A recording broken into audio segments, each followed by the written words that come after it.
হরে কৃষ্ণা। নমস্কার দর্শক বন্ধুরা, আপনাদের সবাইকে দেবালয়ে স্বাগতম। বন্ধুরা, আজ আমরা এই ভিডিওর মাধ্যমে সনাতন হিন্দু ধর্মে দানের মাহাত্ম্য তথা বৈশাখ শুক্ল পূর্ণিমায় অর্থাৎ বুদ্ধ পূর্ণিমার দিন আপনার 1 টাকা দানে কি পুণ্য লাভ করতে পারেন তা সম্পর্কে জানব। বুদ্ধ পূর্ণিমা বা বৈশাখ পূর্ণিমা হল বৌদ্ধ ধর্মাবলম্বীদের পবিত্রতম উৎসব। এই পুণ্যোৎসব বৈশাখ মাসের পূর্ণিমা তিথিতে উদযাপিত হয়। বৈশাখ পূর্ণিমা দিনটি বুদ্ধের স্মৃতিতে বিচারিত। এই দিন গৌতম বুদ্ধের জন্ম, বোধিজ্ঞান লাভ এবং মহাপরিনির্বাণ 3টি গুরুত্বপূর্ণ ঘটনা ঘটেছিল বলে বিশ্বাস করা হয়। এই বিশ্বজুড়ে শান্তি ও করুণার বার্তা নিয়ে আসে। বুদ্ধ পূর্ণিমার হিন্দু শাস্ত্রে বিশেষ মাহাত্ম্য রয়েছে এবং এই দিনে করা বিশেষ কিছু কাজের মাধ্যমে আমরা বিশেষ পুণ্য অর্জন করে নিতে পারি। কেননা বছরের বিশেষ কয়েকটি দিনই রয়েছে যেগুলি খুবই গুরুত্বপূর্ণ এবং মানুষের জীবনে তার বিশেষ প্রভাব বিস্তার করে। তেমনি একটি দিন হলো এই বুদ্ধ পূর্ণিমা। এই দিনের একটি মহত্বপূর্ণ কাজ হলো দান করা। এই দিনের দান কেন 1000 থেকে 1 কোটি গুণ ফল দেয় তা সম্পর্কে জানব। বুদ্ধের মতানুসারে দান 3 প্রকার। বুদ্ধ পূর্ণিমায় এই 3টে দানই মহা ফলদায়ক। আমিষ দান, অভয় দান, ধর্মদান। আমিষ দান হল অন্ন, বস্ত্র, ঔষধ, অর্থ যা শরীর বাঁচায়। অভয় দান কাউকে ভয় না দেখানো, প্রাণী হত্যা না করা, যা জীবন দান। এবং তৃতীয়টি হল ধর্মদান, বুদ্ধের বাণী প্রচার, সৎ উপদেশ, যা জ্ঞানদান বা শ্রেষ্ঠ দান হিসেবে বিবেচিত। দান সূত্রে বুদ্ধদেব আরও বলেছেন, দানং তানং মনুষ্যানং দানং দুর্গতি বারণং, অর্থাৎ দান মানুষের রক্ষা কবচ, দান দুর্গতি নিবারণ করে। তাই বুদ্ধ পূর্ণিমার দিনে কী দানে আপনি শতগুণ পুণ্য অর্জন করতে পারবেন তাই এই ভিডিওর বিষয়বস্তু। জন্মযুক্ত বোধিলাভ যুক্ত মহাপরিনির্বাণ একই তিথিতে হয়েছিল বুদ্ধ পূর্ণিমা। এই দিন কর্মফলের বিশেষ গুণ রয়েছে। হিন্দু মতে এই দিন গঙ্গা স্নান সাথে দানে পূর্বজন্মের পাপ নাশ হয়। এই 2026-এর বুদ্ধ পূর্ণিমা আগামীকাল অর্থাৎ 1 মে 2026 শুক্রবার, বাংলায় 17 বৈশাখ ভোর 4:15 একটি শুভ যোগ রয়েছে স্নান করবার, যে সময়টিতে দেবতারা পৃথিবীতে থাকেন। এই দিনে মানুষের মন স্বাভাবিকভাবে করুণাময় থাকে। তাই 1 টাকার দানও কোটি টাকার সমান ফল দেয় যদি সেটি নিঃস্বার্থভাবে করতে পারেন। দান সম্পর্কে বলা হয়, অন্নদান হলো ধন দান। অন্নদান হলো ধন বৃদ্ধি। যিনি অন্ন দেন তিনি বল ও শক্তি দেন।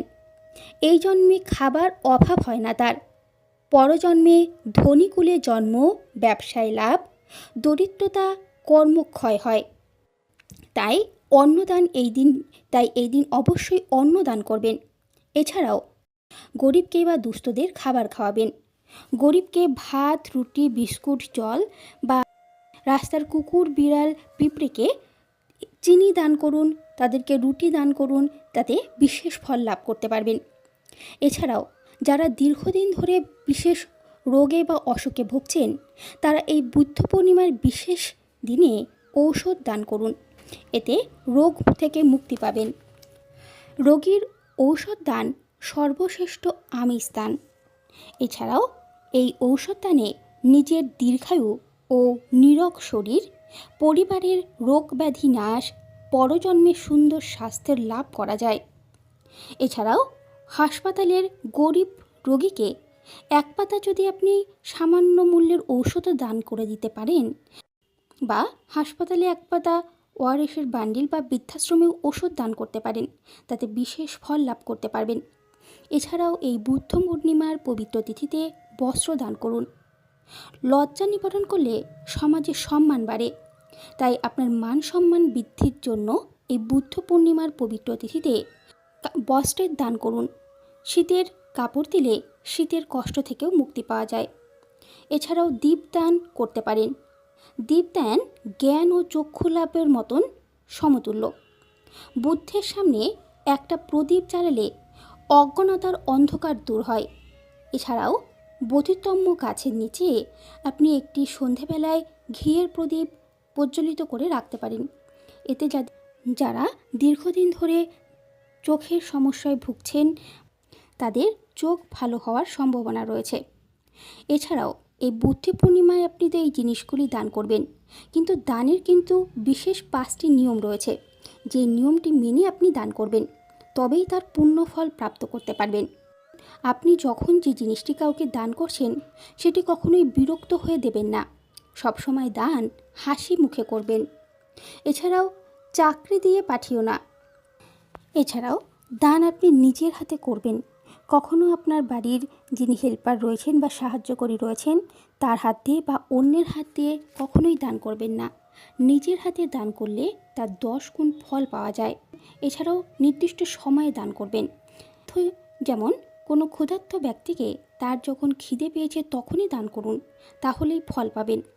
এছাড়াও এমন কোনো ব্যক্তিকে দান করবেন না যে আপনার দানের টাকা বা সামগ্রী নিয়ে সেটা দিয়ে নেশা করছে বা কোনো পাপ কাজ করছে, তাহলে কিন্তু আপনি তার ফল পাবেন না, সেটি অপাত্রে দান হবে। এছাড়াও যখনই আপনি কিছু দান করবেন সেই দানের বিনিময়ে কিন্তু কোনো ফল আশা করবেন না বা ফল চাইবেন না। যেমন আপনি ধরুন কিছু দান করেছেন, তার বদলে আপনি চাইছেন যে এবার যেন লটারি লাগুক, এতে কিন্তু আপনি দানের পূর্ণ ফল প্রাপ্ত করতে পারবেন না। বুদ্ধের কথা মতো হাতের ময়লা ঝেড়ে ফেলার মতো দান করো, কোনো আশা রেখো না। তাই এই বুদ্ধ পূর্ণিমায় আপনার সামর্থ্য যদি নাও থাকে তাহলে 1 টাকা বা 2 টাকা দিয়ে কোনো বিস্কুট কিনে দান করুন, বা পাখি বা পশুদের একটি পাত্রে জল নিয়ে সেটি রেখে দিন, সেটা থেকেও আপনি সমান ফল লাভ করতে পারবেন। বা একটি মোমবাতি কিনে তা দিয়ে দীপ দান করুন, তাতে জ্ঞান লাভ করতে পারবেন। তাই যখনই দান করবেন বা যে জিনিসই দান করুন না কেন সেটি নিঃস্বার্থভাবে দান করুন, তবেই তার ফল প্রাপ্ত করতে পারবেন। তাই এই বুদ্ধ পূর্ণিমার পবিত্র তিথিতে আপনারা অবশ্যই আপনার সামর্থ্য অনুযায়ী 1টি টাকা হলেও দান করবেন। তবে সেই দানটি যেন সঠিক জায়গায় সঠিক ব্যক্তিকে করতে পারেন সেই বিষয়ে নজর রাখবেন, তবেই কিন্তু তার ফল লাভ করতে পারেন। কারণ এই 1টি টাকার মূল্য কিন্তু আপনার কাছে ফেরত আসবে 1 কোটি টাকার মূল্য হিসেবে। তাই অবশ্যই এই পবিত্র দিনের মাহাত্ম্য, তাই পবিত্র দিনটিকে হাতছাড়া হতে দেবেন না।